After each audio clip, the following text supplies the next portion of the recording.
Oh, today we're in the middle of polishing out these parts. And the next thing I need to do is make a gasket for the top labyrinth chamber.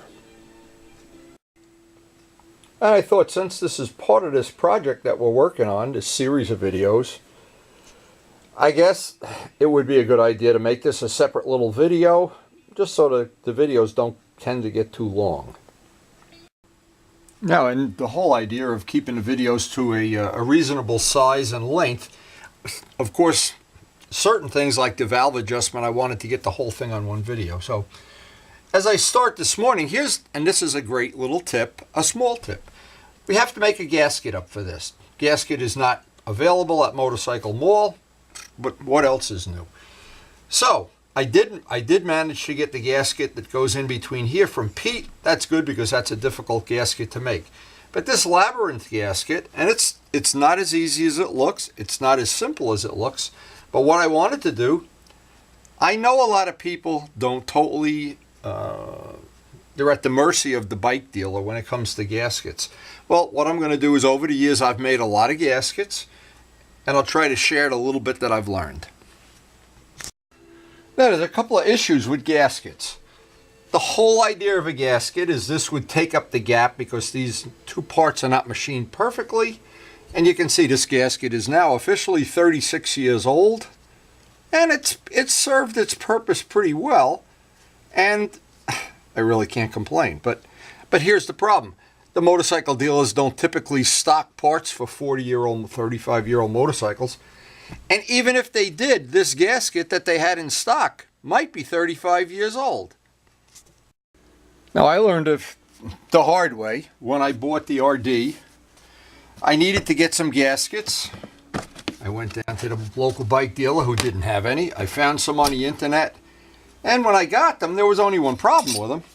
They were old and crumbly and hard as a rock. And I wanted to show some of the things that I've had issues with here. But I did find a solution. Now, here's the thing. Let's start with something easy. Yamaha gaskets. Totally different than what we're going to do today, but just to show as an example. You're looking at this part, and yeah, you buy these gaskets, and when you take them out of the package, sometimes they're cracked.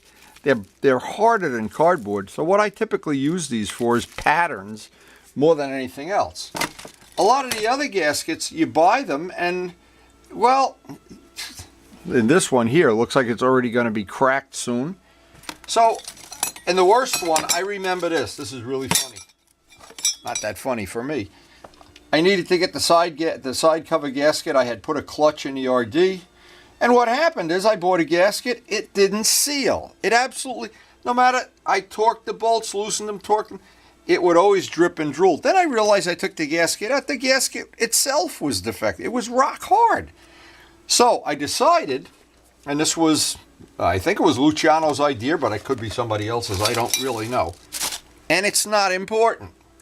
What's important is to come up with a solution. And that's why we make these little videos, which can be boring at times, and sometimes they're not boring. Sometimes you learn something that saves you time or money or whatever.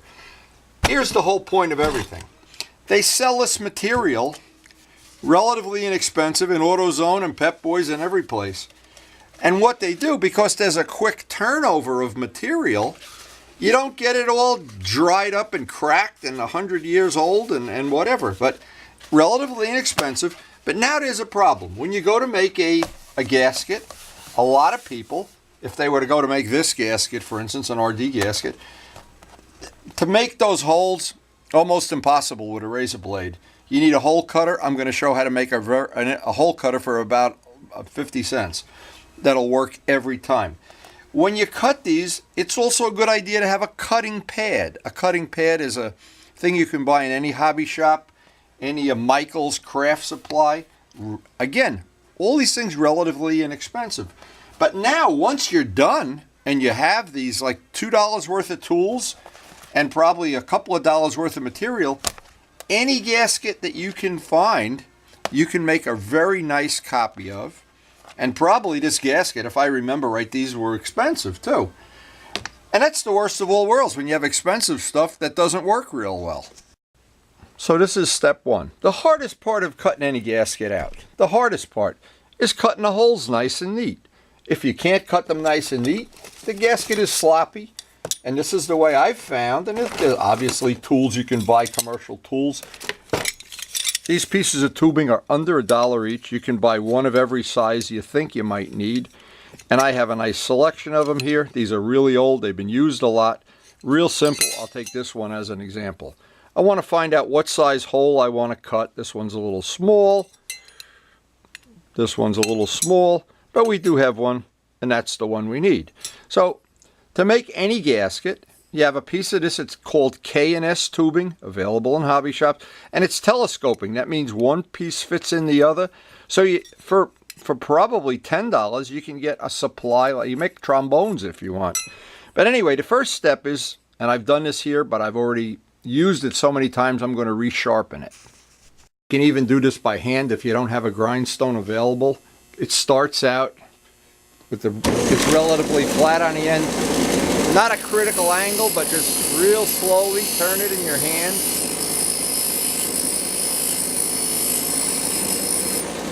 And you'd like it to be, and believe me, you can cut your finger with this. This is how sharp that is. And you can resharpen it as many times as you have to if you have a gasket with 100 holes in it. The ones we're going to make today are very simple, but this is going to be the key to success. Now again, this is just a piece of scrap I have. This is the end that's used. This is the end that's razor sharp. What's always a good idea, once you have a sharpened end like that and you're not going to use it, you can resharpen this all you want. But just for safety's sake, I like to put a little piece of tape on this, because when I'm cutting a gasket with a lot of holes, maybe I'll pick it up upside down. You know, at my age, you pick your coffee cup upside down. But you don't want it. This is a razor blade. Now let me show you the other half of an ordinary hobby knife, number 11 blade. You need to run the number 11 blade inside, because that edge is so sharp and it's like a razor. It folds back in. And if you ever cut yourself with this, you'll know how sharp it is. And I'm just taking, and again, this is not a high-tech thing. With the cutting pad and the idea is to make nice, neat, clean holes in the gasket material.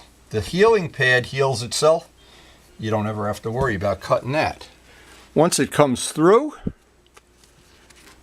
obviously that allows you to make some really, really nice holes. Now, the other part of this, as uncomplicated as it would be, I've done this. Let's use this just to make it simple. You want to make this gasket as an example. I don't. I have plenty of these extra. Oh, but here's the nice thing you can do with these. If you have a piece of this material, and let's just take a piece as an example. You can do something like this, and this is what, let me just get a piece of tape.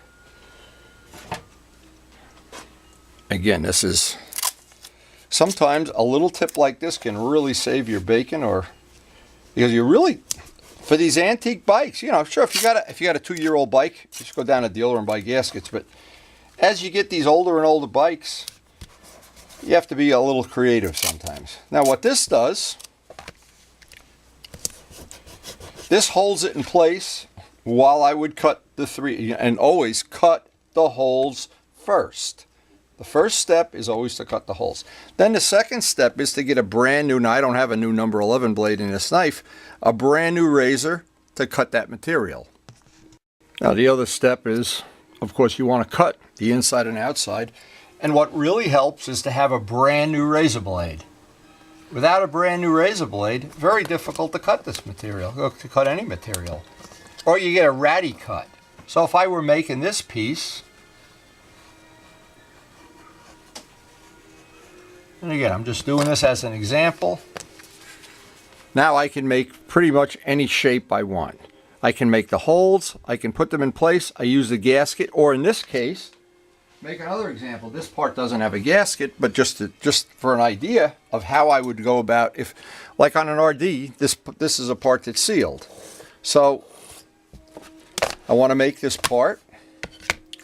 I can hold that right in place. I can trace it around with a pen. I can take my tubing, and if I have a small enough, by the way, this is a good trick. If you have the right size, and I don't think I do here, For that, I have to go into the bin and find it. Yeah, I've got one that's too big. But anyway, I could run these tubes down in there and cut the 3 holes first. Trace this out. Always cut the outside first. Then when you cut the inside, it's not a big deal. You can leave it even a little bigger than you have to. It doesn't even matter. But this material, as opposed to using 40-year-old stuff or 30-year-old, who knows, or the problem is you don't know how old it is. This is the old gasket that we're trying to replace. Relatively simple job now. The first thing I always want to do is get the holes in it, so I can use this as a pattern. In fact, I can use it right off here. I'll go sharpen up my tubing and get all the holes punched in here. Now, after I cut the first hole, you can see what happens. Sometimes, because it's brass, if you're cutting several, you want to just run the blade in there, and that basically is like sharpening a knife. But we already have the first hole cut in here. And it makes it, this just makes it relatively easy, relatively accurate. You can line up the holes.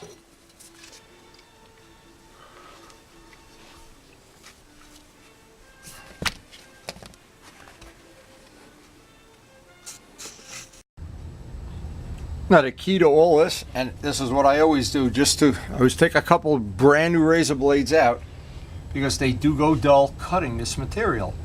And it's a good idea, a really good idea, to leave the gasket just a little bit oversized, and once it's squeezed in position, trim it off, as opposed to having a little less gasket material on there.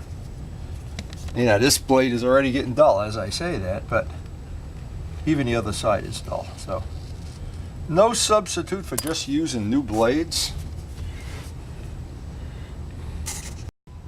Now you can see how this labyrinth is, and I want to clean this gasket surface up without cutting my finger.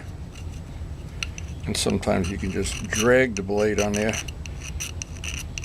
I'm going to clean those surfaces up. And now this gasket only goes in one way, so I've got to mark which side. Yeah, that's the way it goes. And the key thing is it's going to get attached to the engine first.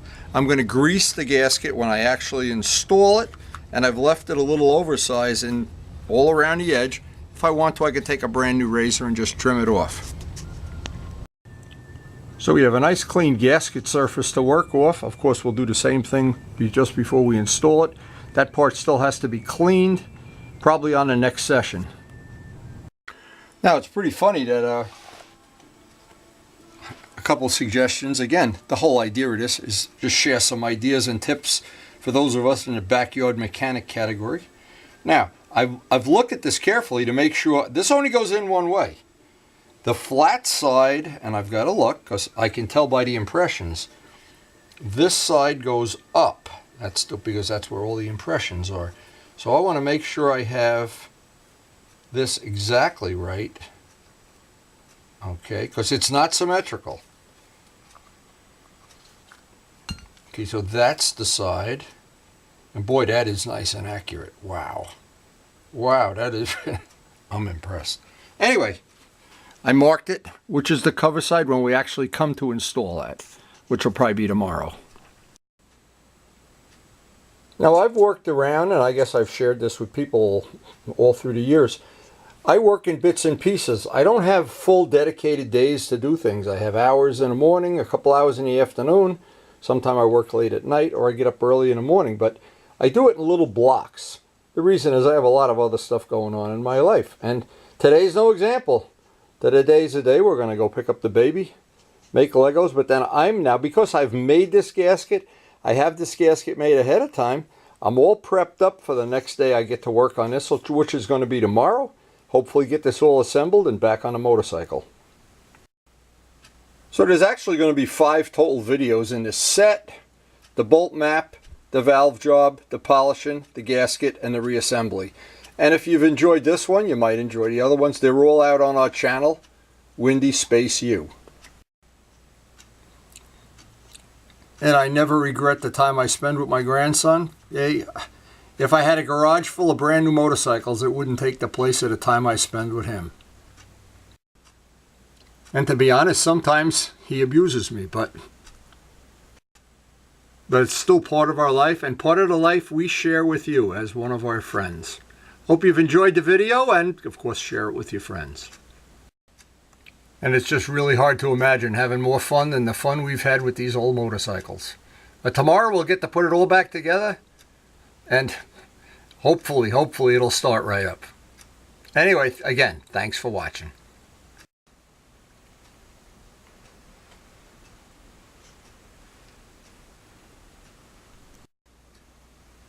And one final tip before we end the video.